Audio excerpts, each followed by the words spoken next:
GMA.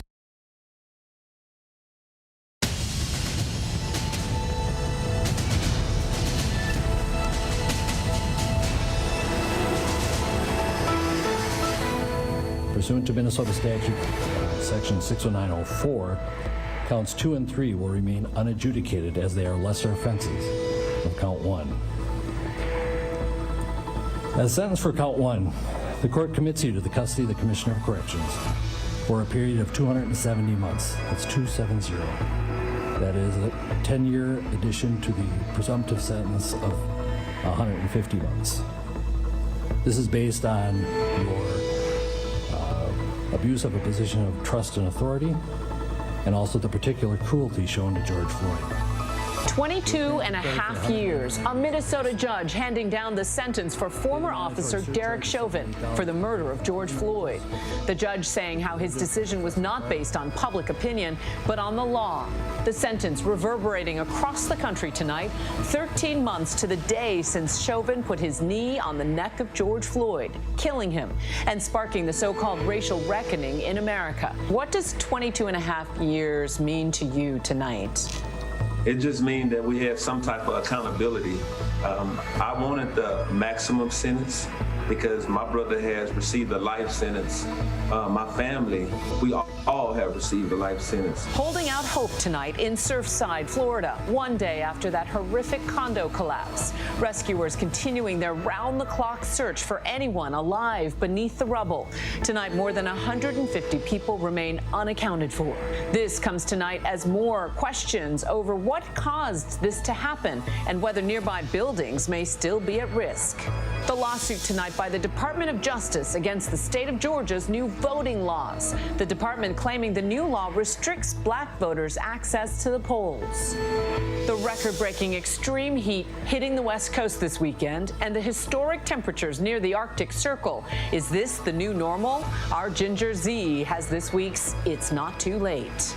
Are aliens out there? What are we learning from that long-anticipated UFO report finally released by the government late today? And the groundbreaking discovery tonight that has scientists re-examining the human family tree. They're calling this incredible find Dragon Man, what it tells us about our history. And good evening, I'm Juju Chang in for Lindsay Davis. Thank you so much for streaming with us. Tonight in Surfside, Florida, desperate loved ones are holding out hope rescuers may be able to find people still alive. But heartbreak may be starting to set in now, more than 36 hours after the beachside condo came tumbling down. The extraordinary search and rescue mission is playing out around the clock. Rescuers with dogs and equipment, our team on the ground, saying tonight from time to time crews have called all stops to listen for life. Teams slowed at times today by more fires at the scene. The situation incredibly harrowing and challenging to watch, knowing tonight that 159 people remain unaccounted for. People who were inside the condo at 1:30 a.m. Thursday morning, that moment captured eerily by security surveillance from an adjacent building. It's hard to watch. And tonight, Florida's governor is calling for a timely investigation into what went wrong. Our own David Muir is in Surfside tonight with the race against time to find those still alive. Tonight, the careful and painstaking search for survivors. Today, that number growing here, now 159 people still unaccounted for. Hundreds of first responders are on the scene here, combing through the devastation. Their bravery on full display. Structural engineers helping to secure any falling debris. Heavy equipment moving the rock. Searchers forming a human chain, removing debris by hand, passing buckets in their search for any possible signs of life here. Working on top of the rubble in the shadow of what is left of the Champlain Towers. Around 2:30 this afternoon, more than 36 hours after the collapse, about a dozen workers could be seen focusing on this spot. This is the second time we've seen them dispatch the canine handlers and their dogs to this area. Peeling back layers of what was once the roof, hoping the dogs would find life, using remote cameras to see underneath. The activity is considerable and it's constant. Peering under large slabs of concrete, using sonar along with those dogs, slowly, methodically. And when they get a hint of anything, an all stop is called. Silence, so they can listen for any signs of life. Oh, I'm totally hopeful, yeah. We're not giving up at all. We're full speed ahead. And the powerful images, teams of firefighters entering the parking garage, the cars covered in dust and debris, some of them on their sides. They have been working for hours here, Miami-Dade Fire Rescue and Florida Task Force 1, wading through water in the basement parking garage. In the dark, using flashlights, teams shoring up the floors above them with yellow beams, drilling into the walls to get inside. These first responders are going in through tunnels. They're working from the top. They're working from the bottom. It has to be done very, very carefully. Tonight, investigators are now studying that surveillance video that the country has now seen. The disturbing moment the condo tower collapses, captured by a nearby building surveillance camera. Now asking what could have caused such a catastrophic collapse. The Champlain Towers before the collapse and after. And you can see here the part of the building still standing. The bunk beds open to the air, bed frames, desks, dressers, deck chairs still by the pool. Those lifts giving rescue workers a view from above. Teams of 10 to 12 rescuers entering the rubble, working in 15-minute shifts here. They haven't stopped. These specially trained crews from right here in South Florida, they have been to disasters before, to Ground Zero after 9/11, to Haiti. Now they are hard at work right here at home. Everybody's running in one direction, they're running into the problem. And trust me, they're putting their lives in peril. The entire structure is so unstable, streets have been blocked off for several blocks here. Be advised, there's debris falling off the building. The search temporarily halted overnight during heavy rain and wind. All units, shelter, we have had bad weather roll in. Late today here, more fires at the scene. Not uncommon with a collapse of this magnitude. The piles smoldering as firefighters race to put them out. There's a crew that's there where that fire's burning. It's behind a wall that they're afraid to knock down to get to. Since the moment this started, and they continue on, they do not stop. They work around the clock in the rain and the lightning, and small fires have taken place. They haven't stopped searching, and they'll continue to do so. And the grim task of recovering the dead. 3 bodies pulled from the rubble overnight. Tonight, 4 people are confirmed dead, including Stacy Feng. It was her son, Jonah Handler, who was pulled from the rubble shortly after the collapse, waving his hand through the debris. We met the young man, Nicholas Balboa, who spotted the boy, telling me what he said. What could you hear? What did you say back to him? He was saying, can you see me? Like, as he was waving his hands, sticking up, and he was like, I'm here. It's me and my mom. He was just like, don't leave me, don't leave me. Tonight, we have learned that boy, Jonah, is 15 years old. He plays junior varsity baseball for his local high school here. He is now recovering without his mother. And the images tonight of the unbearable pain here, the weight, anxious families still waiting for any word on their loved ones at a nearby reunification center. Donations coming in from across the country. The families have been given shelter and food, but all they want is word. We're learning more tonight about the missing. Elon Nybriff, 21, a student at the University of Chicago. His parents speaking to us late today. Loved sports. He was my protector in every sense. Just all around good kid. Edgar Gonzalez, his wife and daughter survived. They are in stable condition. Orezume and Betty Guerra, they lived in Unit 910. Their daughter, Michelle, telling us she's hoping they are together. Simon Siegel, a structural engineer born in Havana, Cuba.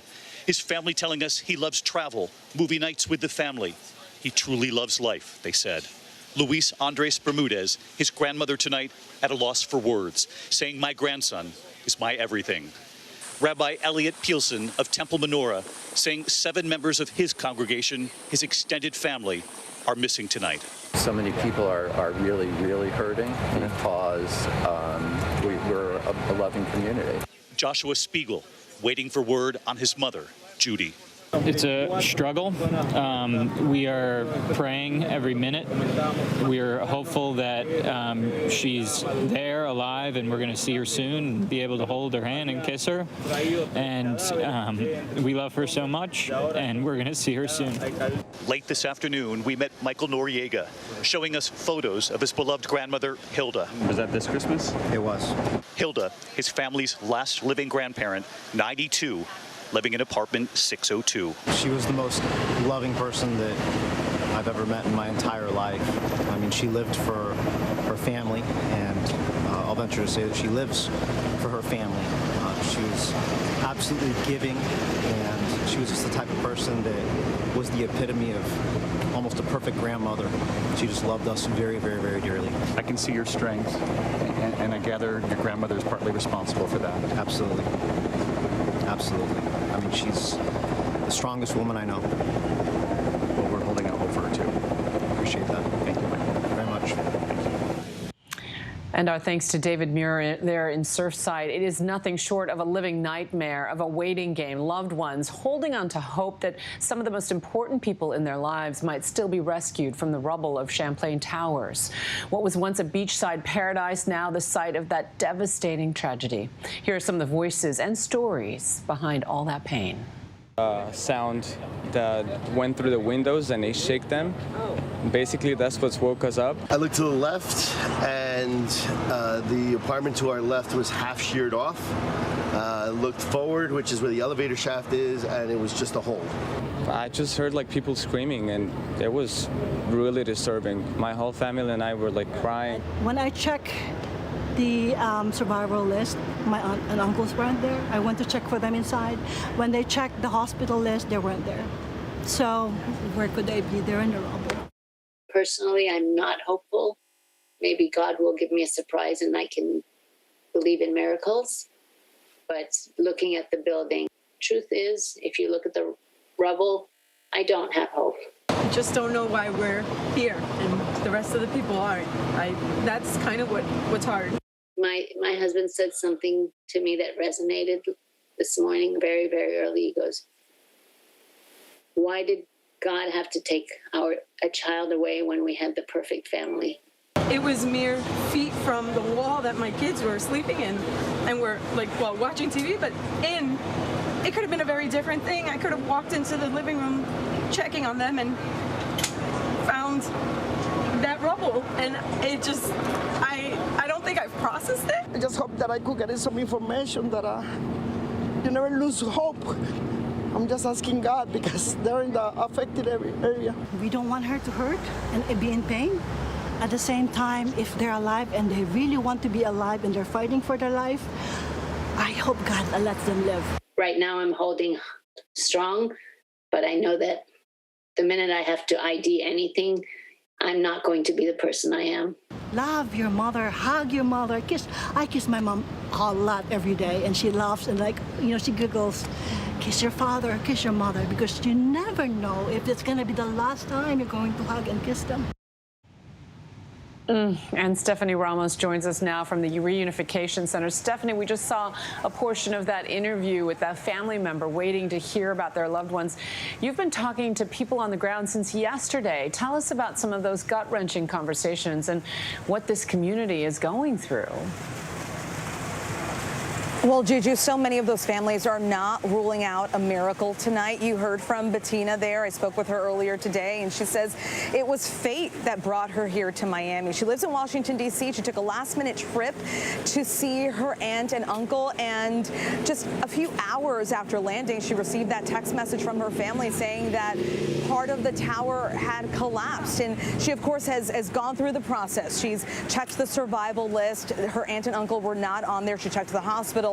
Nothing. She tells me that her aunt and uncle likely did not survive, but she's holding out hope that there are survivors. And I spoke with another woman who said that her son-in-law was on the 4th floor of that tower with his cousins. They haven't heard from any of them. And I mean, you can see the fear, the anguish, the unknown written all over their faces. It is a very painful time for them, and it's a painful wait, just not knowing and waiting for the rescue and search crews to go through that rubble, and it's going to take some time. Clearly, and Stephanie, it's such a poignant scene there. Paint a picture for us. What's the process like at the Reunification Center?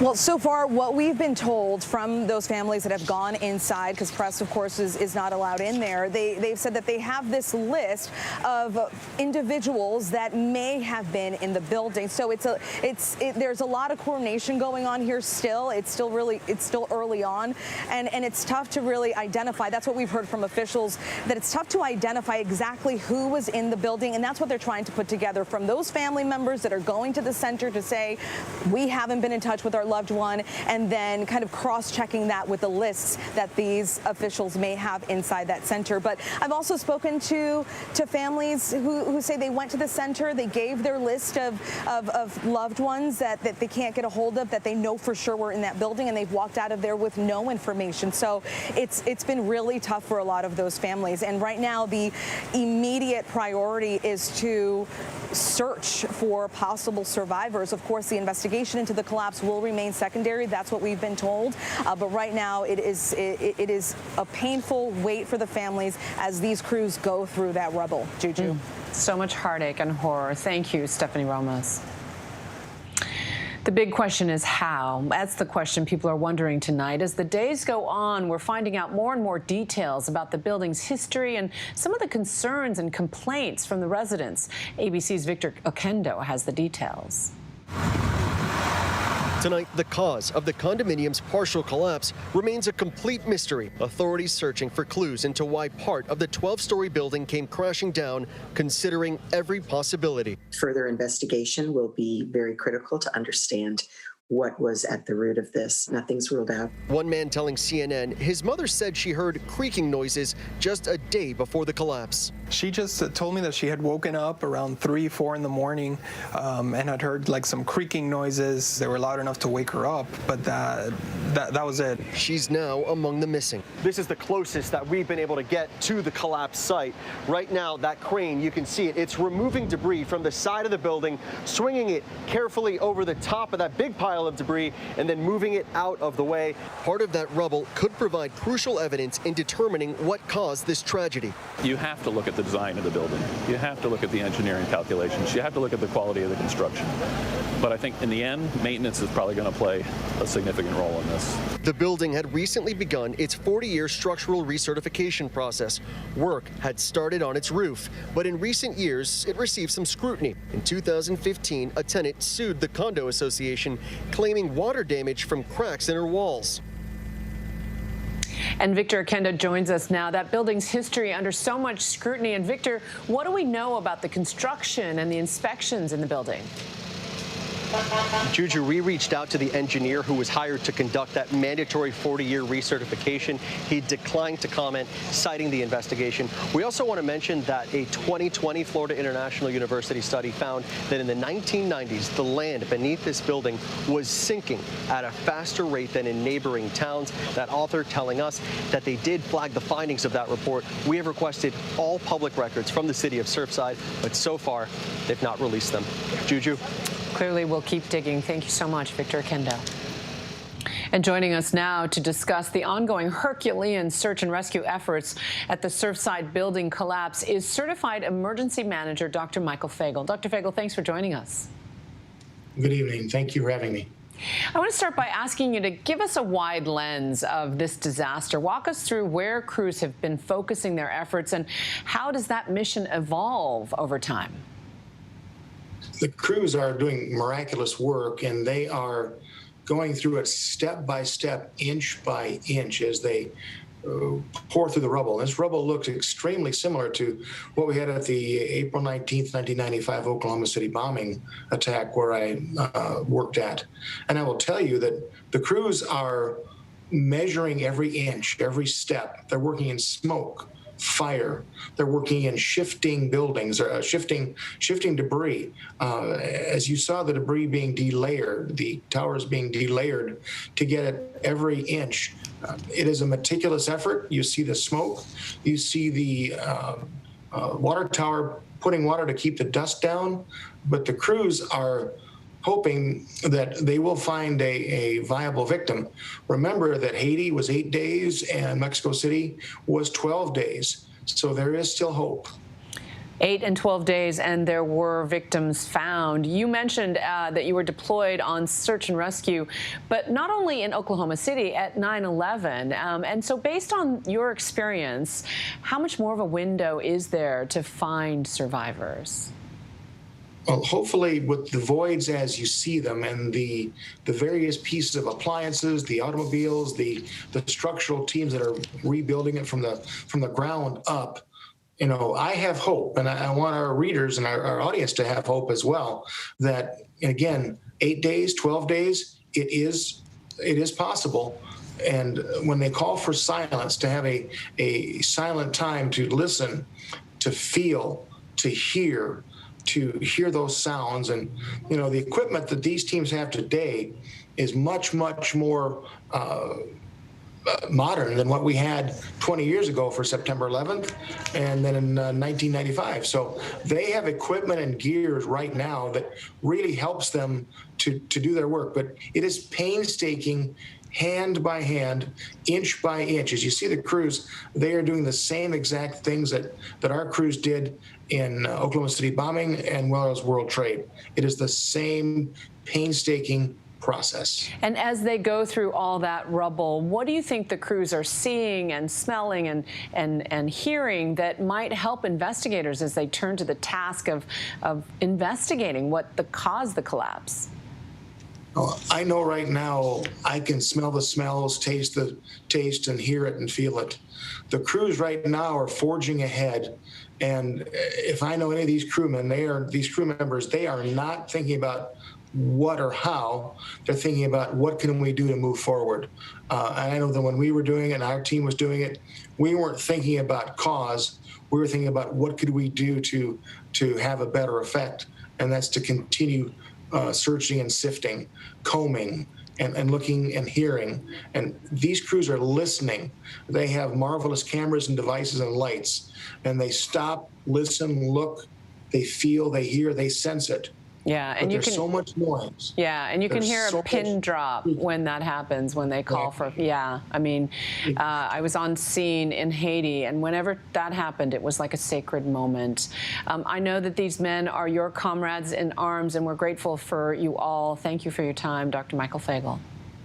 Thank you. Thank you very much.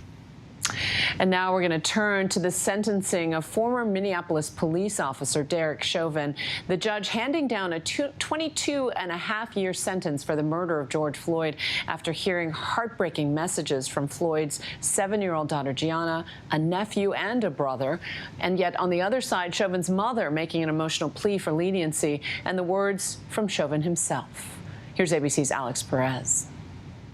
In court today, the family of George Floyd pleading for justice, their pain clear for all to see. Floyd's 7-year-old daughter Gianna, the first to speak, addressing the judge on video. We used to have dinner meals every single night before we went to bed. My daddy always used to help me brush my teeth. Do you wish that he was still here with us? Yeah, but he is. Through his spirit? Yes. Yeah. If you could say anything to your daddy right now, what would it be? It would be, I miss you and I love you. Floyd's brother Terrence with a question for Derek Chauvin. What were you thinking? What was going through your head when you had your knee on my brother's neck? Why when you knew that he posed no threat anymore, he was handcuffed, why you didn't at least get up? Why you stayed there? The Floyd family seeking the maximum sentence. We don't want to see no more slaps on the wrists. We've been through that already. In my community, in my culture, we've been through that already. Chauvin had only one person in court to speak on his behalf, his mother. The media, public, and prosecution team believe Derek to be an aggressive, heartless, and uncaring person. I can tell you that is far from the truth, and that my son is a good man. She did not offer condolences to the Floyd family, instead speaking directly to her son. Derek, I want you to know I have always believed in your innocence. and I will never waver from that. I will be here for you when you come home. Remember, there is no stronger bond or love than a mother's love. Chauvin, who's also facing federal civil rights charges, then addressing the court himself. At this time, due to some additional legal matters at hand, I'm not able to give a full formal statement at this time. But very briefly, though, I do want to give my condolences to the Floyd family. There's going to be some other information in the future that would be of interest, and I hope things will give you some peace of mind. Thank you. Judge Peter Cahill then handing down his decision. Chauvin faced a minimum of 10 years in prison and the maximum of 40. He was sentenced to 22 and a half years behind bars. This is based on your abuse of a position of trust and authority, and also the particular cruelty shown to George Floyd.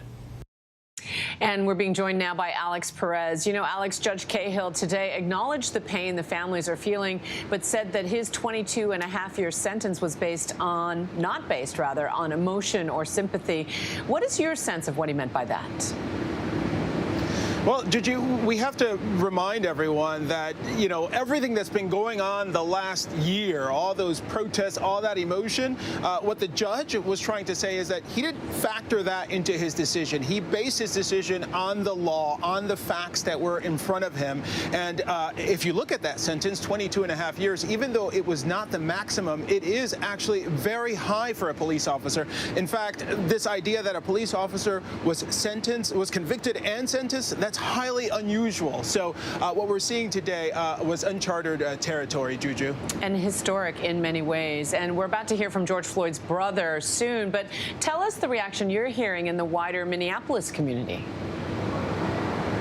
Juju, you know, people on the streets, and also the Floyd family, they wanted to see a maximum sentence, that 40-year sentence. Legal experts said from the beginning that's probably not going to happen. But what we're seeing on the street is that people are, you know, accepting the judge's decision of 22 and a half years. They see it as a responsible one, as an appropriate one, and they believe and hope that it's going to really bring accountability when it comes to policing matters in minority communities. They see this as a step forward. Not that the work is done, but this is at least a step forward. That's how it's perceived by a lot of people, Juju. Our thanks for your reporting from the very beginning, Alex Perez.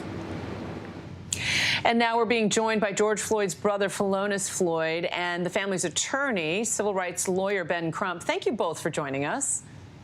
Thank you for having us. Well, Mr. Floyd, let me start with you. You heard the verdict. What does 22 and a half years mean to you tonight? It just means that we have some type of accountability. I wanted the maximum sentence because my brother has received a life sentence. My family, we all have received a life sentence. We'll never see him again, but his mom will have the opportunity to visit and get a chance to see her son whenever.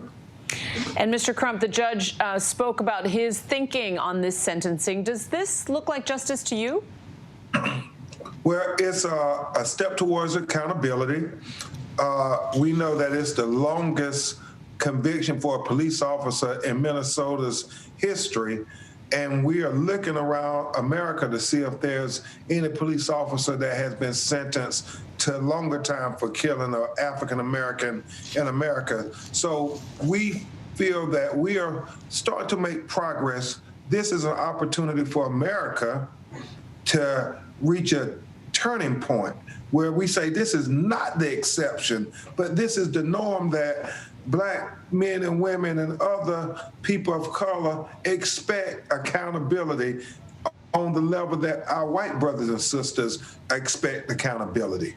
In many ways, it's an historic sentence. But Mr. Floyd, this court hearing was an opportunity to offer victim impact statements. How well did those words in court by Gianna and by Brandon Williams and Terrence reflect what George's murder really did to your family? It was pretty much something amazing that they even had the time to even write them, because you can't think straight thinking about what's going on. This has been a year and we have to constantly talk about it, reliving the same situation over and over. My brother dying every day. But the fact that they even spoke about it and Gianna was able to talk about how she missed her father, you know, I just was in tears the entire time when people were speaking, because my brother, he didn't deserve this. No human being deserved this at all, not even an animal. So I just think that all the statements that we had, they made a big impact on what's going on. In many ways, George Floyd has become a national icon, but to bring it back to the humanity and the loss was so important. Mr. Crump, maybe you can answer the next idea that Chauvin said in court that there would be more information coming and that it might give some peace of mind. What do you think he's talking about, and is there anything that he could say or present that would make a difference in your mind? You know, I often listen to Philonis and his family members speak, and as they have articulated, there's nothing that he can say to change their perception of what took place on May 25th, 2020. We understand the federal charges are pending, and so we don't know if he was trying to signal something to that effect, but we know that as Philonis so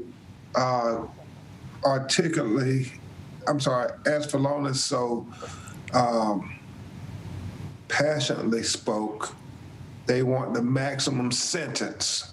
And the fact that the federal charges are still pending means that there's a chance we can get maximum accountability. Because I think it was your brother Terrence who said that if the roles were reversed, they know George Floyd would be under the jail.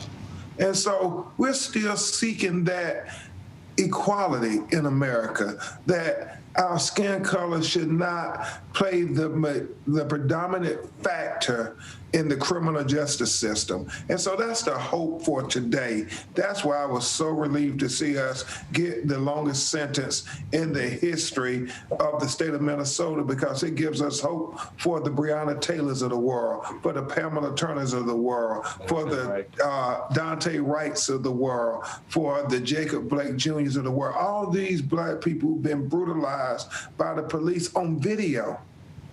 And how important do you think that is, Philonis? Gianna's quote about her father that, you know, my daddy's going to change the world. What impact do you see it having on all of these other people of color who Ben just enumerated, who are seeking justice themselves? I think it was big. Gianna, she was amazing. She's always been amazing. That's his daughter.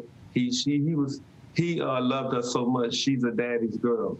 But for her saying the statements that she made, and one of the most memorable one was her dad would change the world.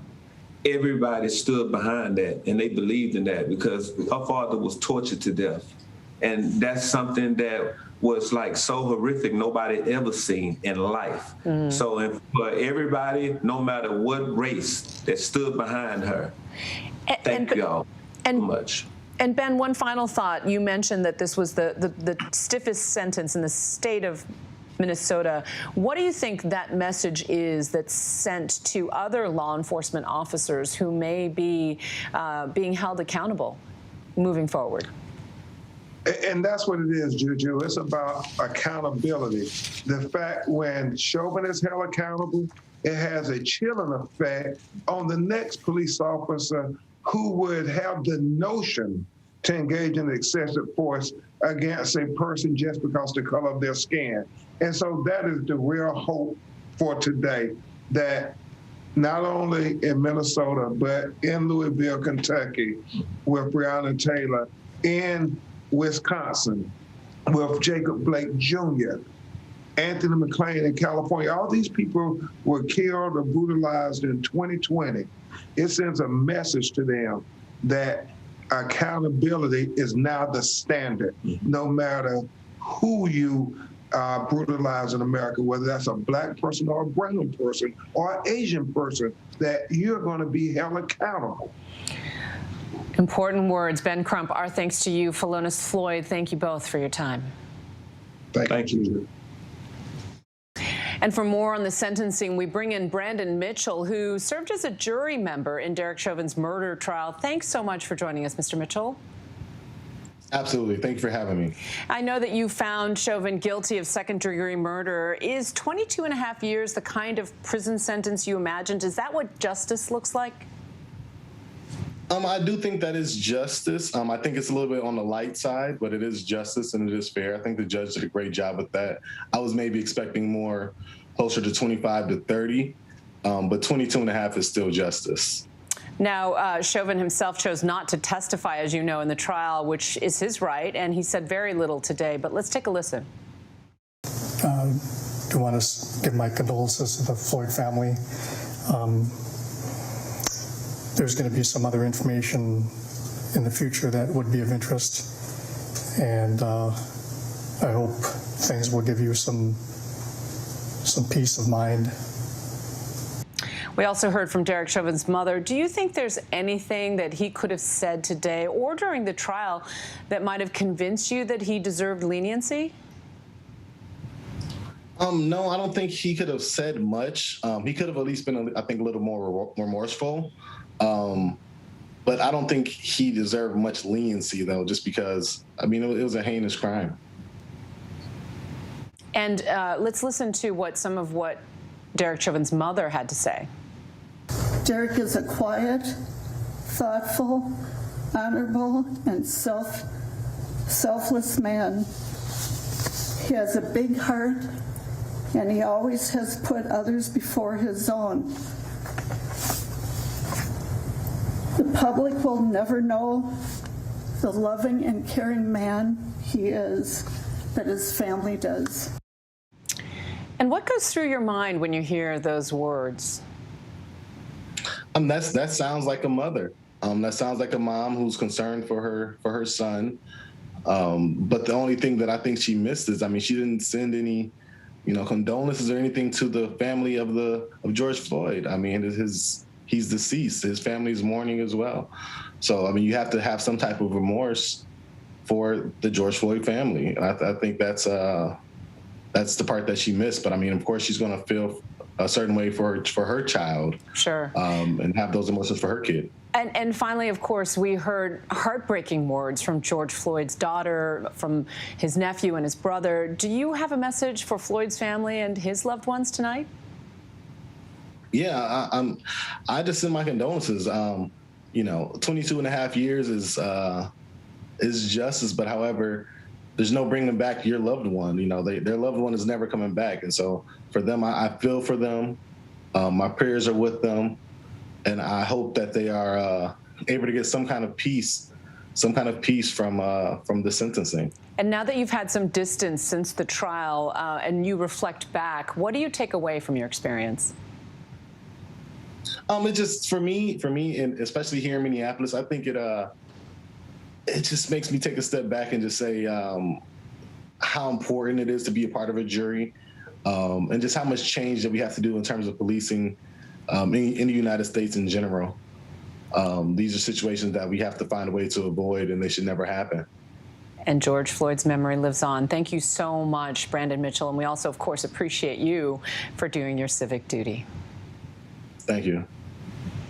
And when we come back, the much anticipated report on unidentified aerial phenomena, otherwise known as UFOs. It's been delivered to Congress, but does it answer the question, are we alone? Vice President Kamala Harris making her first trip to the U.S. border since being tapped to lead the administration's migration efforts. Why she says she's going now. But up next, the Department of Justice is suing Georgia over its most recent voting laws as we await a Supreme Court ruling over the situation in Arizona. More on the voting rights fight playing out across the country. Next. With so much at stake, so much on the line, more Americans turn here than any other newscast. ABC News World News Tonight with David Muir. We have made it through another week together. America's #1 most watched newscast across all of television. Friday nights, 9/8 Central. True crime, cinematic, real-life drama, stunning, the unthinkable. Follow the clues. The Hunt. True crime. 2020. Friday nights, 9/8 Central on ABC. The reality is our country can collapse from within. You see the white power movement on the march.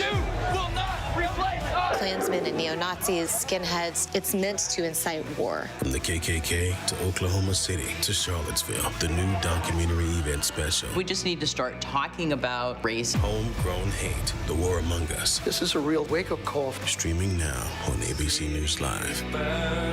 Now, when it matters most, the straightforward facts. ABC News is America's #1 news. Good Morning America, #1 in the morning, 9 years running. World News Tonight with David Muir, #1 in the evening with America's most watched newscast. 2020, the #1 news magazine on Friday nights. The View, the #1 daytime talk show. And ABC News Live, #1 in streaming news. ABC News is America's #1 news. Today, the Department of Justice is suing the state of Georgia. Our complaint alleges that recent changes to Georgia's election laws were enacted with the purpose of denying or abridging the right of black Georgians to vote on account of their race or color in violation of Section 2 of the Voting Rights Act. Where we believe the civil rights of Americans have been violated, we will not hesitate to act. And that, of course, was Attorney General Merrick Garland today at the Justice Department, opening a new front in the battle over voting rights in this country. It comes as Republicans in nearly every state are now pushing new restrictions to make it harder to cast a ballot. For more on this bill and what it all means, I'm joined by senior Washington reporter Devin Dwyer. Hey, Devin. Hey, Juju. Well, why is the Justice Department bringing this lawsuit now, and just how significant is it? Yeah, it's really significant, Juju. This lawsuit against the state of Georgia is the biggest civil rights enforcement action the federal government has taken against a state in years, and it sends a clear message that the Biden administration is now going to go on offense to ensure equal access to the ballot, and it zeroes in on these specific provisions that Georgia Republicans have put into law targeting absentee ballots, voting by mail. Here's what that law says. It's SB 202. It bans the unsolicited mailing of applications for mail ballots, shortens the ballot request period in that state, adds an ID requirement. You now have to put your driver's license number on the form. It also is reducing the number of drop boxes for ballots in Metro Atlanta, which, of course, is home to the largest black voting age population in Georgia. The Justice Department says you look at that list, some of those in a vacuum might seem reasonable, but this didn't happen in a vacuum. The lawsuit says that Georgia Republicans explicitly intended to target black voters with those rules because there was that huge surge in black voter participation just in the last election. Now, Georgia's Republican governor, Juju, Brian Kemp, said today he's going to fight this in court. He says this was born out of lies and misinformation. He says President Biden's weaponizing the Justice Department. He's going to push back. But in any case, it will be up to federal courts soon to decide whether these amount to racial discrimination and whether they can stand.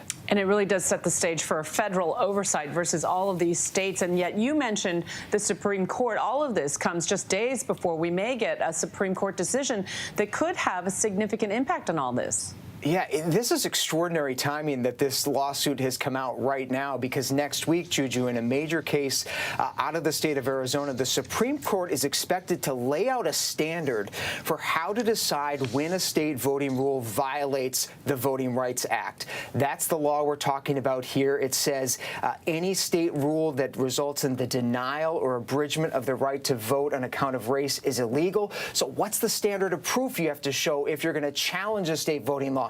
Well, what the justices say next week will be hugely significant towards that test. It will impact how the Justice Department takes on Georgia. Could it make it harder for them to take on the state? We will see, and we'll be watching that right here, Juju. And we'll be hearing from you next week, no doubt. Devin Dwyer, thanks for everything. Thanks, Juju. And still ahead here on Prime, former President Trump facing a possible legal battle. What the Manhattan District Attorney told his attorneys could happen as early as next week. President Biden meeting today with a high-level Afghan delegation inside the White House as the U.S. continues to withdraw from the region. We'll speak to an Afghan leader who was in the room. Why the human family tree may be bigger than we realized. But first, our tweet of the day. The Pulse nightclub, the scene of an unimaginable horror, is now a place of remembrance and has become a national memorial.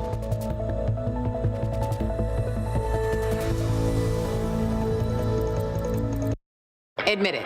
These days, what you need to know seems to change just about every day. What is it that you really want to know, need to know? To help you not just get through your day, but to make the most of it. Feel smarter. Feel better. Feel happier. Well, how about a third hour of Good Morning America in the afternoon? GMA 3, what you need to know. Lunchtime at 1 Eastern, 12 Central and Pacific on ABC. It's all about you.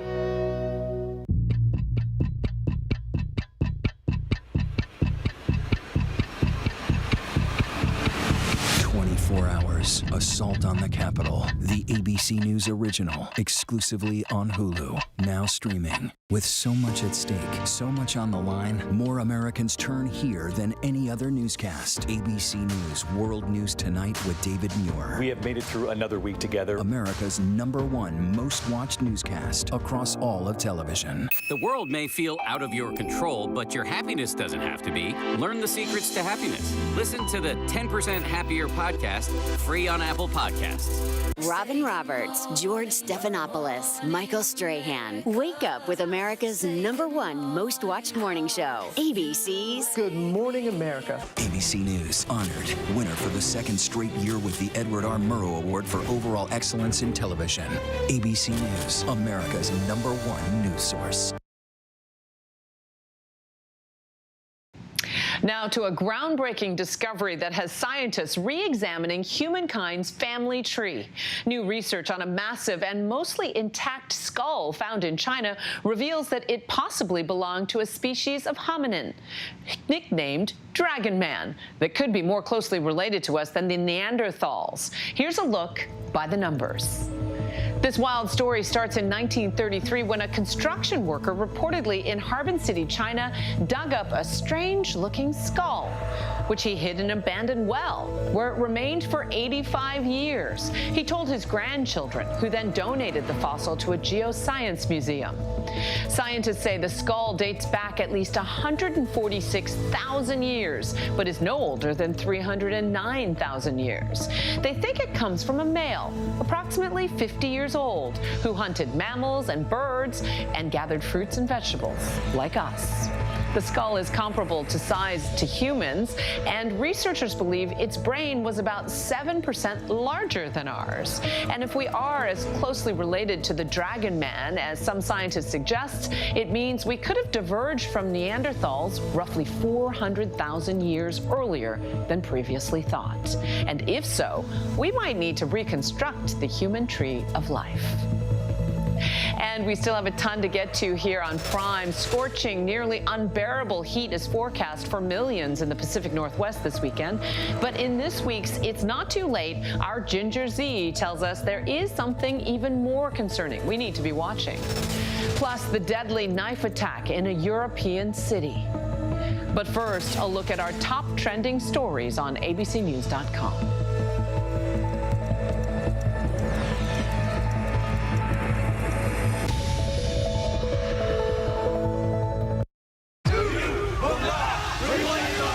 The reality is our country can collapse from within. You see the white power movement on the march.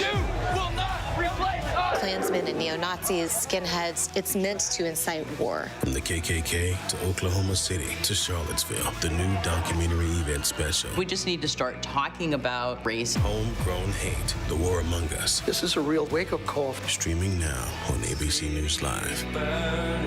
Friday nights, 9/8 Central. True crime, cinematic, real-life drama, stunning, the unthinkable. Follow the clues. The Hunt. True crime. 2020. Friday nights, 9/8 Central on ABC.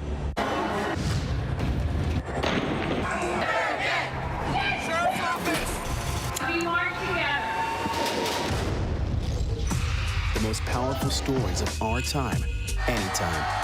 Nightline.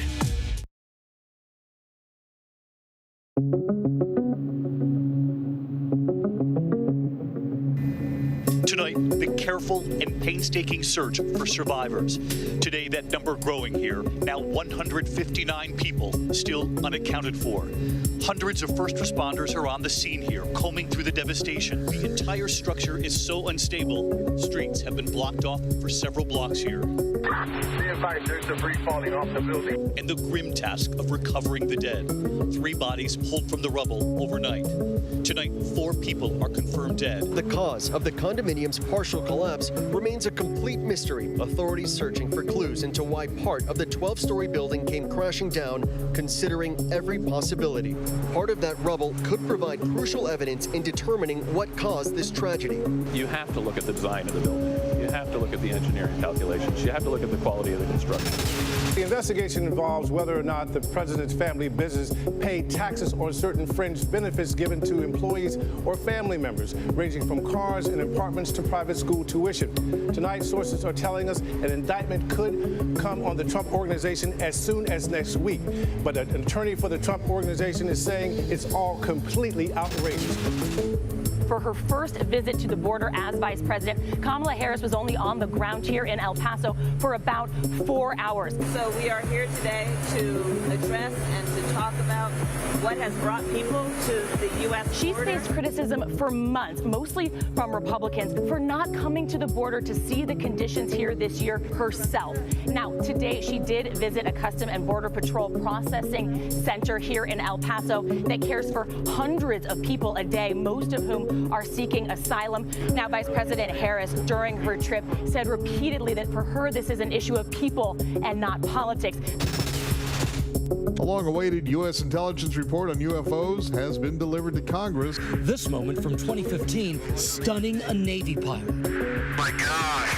ABC News has learned that U.S. intelligence agencies have not reached a definitive explanation for the military's encounters with UAPs, and they have not found evidence to suggest that the UAPs are linked to alien spacecraft, nor are they in a position to explain what military pilots have reported over the years, and they have ruled out that they might be a secret government program. More than 300 sea lions have invaded a town in Chile, taking over the beach. Authorities believe this may have been caused by killer whales, one of the sea lion's natural predators. Locals are on the fence about their new watery tourists. Some are saying it's wonderful, others are calling it a plague. Sea lions are a protected species in Chile. There are around 138,000 of them in the region, according to a 2019 study. As the U.S. draws down American forces from Afghanistan, ending our nearly 20-year presence there following 9/11. And just today in Washington, President Biden met with Afghanistan's President Mohammad Ashraf Ghani and Dr. Abdullah Abdullah, chairman of Afghanistan's High Council for National Reconciliation, to discuss the transition and Afghanistan's future. And we're joined now by Dr. Abdullah following that White House meeting. Thanks so much for your time. You're welcome. Thank you. Dr. Abdullah, first, give us an overview of what you heard. What was the message from President Biden today, and what did you ask for him? And did you get any commitments from the president as the U.S. prepares to withdraw? In fact, before asking for commitment, the president himself assured us of the commitment to stay with the people of Afghanistan while the troops will be withdrawing, and the withdrawal will be completed in a few weeks' time. The commitment of the United States to support the people of Afghanistan, the government of Afghanistan, the Afghan National Defense and Security Forces, to provide humanitarian assistances for the people of Afghanistan, push diplomatically and politically for a political settlement, inclusive political settlement, peaceful settlement in Afghanistan. All those commitments will continue, and we are grateful for that. That happens after 20 years of engagement where Americans have made big sacrifices alongside the people of Afghanistan, and as a citizen of Afghanistan, we honor those sacrifices and we remember them. And also we are grateful for those who have served in Afghanistan. But now there is a new chapter. You've also been involved in negotiating with the Taliban, or at least trying to, and yet they've stepped up their attacks in recent months and taken over territory as the U.S. is leaving. Do you think there's any peace process left with the Taliban? I think eventually it's the only solution for Afghanistan. Let's say that today Taliban may think that they can take advantage of the situation militarily, but that will not be a permanent solution. Areas can get hand to hand. Like today, we recovered some of those districts which Taliban a few days ago they had captured. That's not the solution, but Taliban are presenting. The solution will be for the Taliban to seize the moment, seize the opportunity. What was your reaction to the recent Wall Street Journal report that had a dire prediction from U.S. intelligence that concluding that the Afghan government could fall to the Taliban as soon as 6 months after the U.S. withdrawal? Do you agree with that assessment? And will the Afghan government be able to hold Kabul? First of all, in regards to the second part of your question, Kabul or parts of Afghanistan or main parts of Afghanistan, yes. And inshallah, God willing, absolutely yes. It's not just the forces, it's the people of Afghanistan also that they don't want to return to the old days, to the Taliban, to accept Talibanization of the country. That factor, if it is ignored by the Taliban, it will be a big mistake. My view is that we will continue to defend our people and also make efforts to achieve a peaceful settlement. Taliban will not prevail. President Ghani reportedly said today that U.S. efforts to evacuate Afghan nationals, including like translators and those who've helped U.S. forces, would be, quote, a blow to the morale of Afghan military forces. Given the security fears those individuals face from the Taliban, do you understand why the U.S. would want to try to help them and work on these arrangements? I would say that the answer is somewhere in the middle. Perhaps there might be need for some evacuation, but also if it is carried out in a way that it will say that all those who have worked with the U.S. military personnel or as translators or technicians or whatever, they should leave the country. We are talking about tens of thousands of people, so that logistically might be an impossible thing. And also, I have no doubt about the psychological adverse impact of this on the situation. There is a threat that the people of Afghanistan are faced with. That's the military activities of Taliban, which has increased recently. But the solution will not be to leave the country, but to unify and defend our country. We appreciate your time and your insights, Dr. Abdullah, Chairman of Afghanistan's High Council for National Reconciliation. Thank you. Thank you. Thank you. And now to the extreme, potentially life-threatening heat wave to hit the West Coast, and the record-setting heat wave happening near the Arctic Circle, near Russia. Temperatures near 120 degrees there, unfathomable. So is this the new normal? Our Ginger has this week's It's Not Too Late.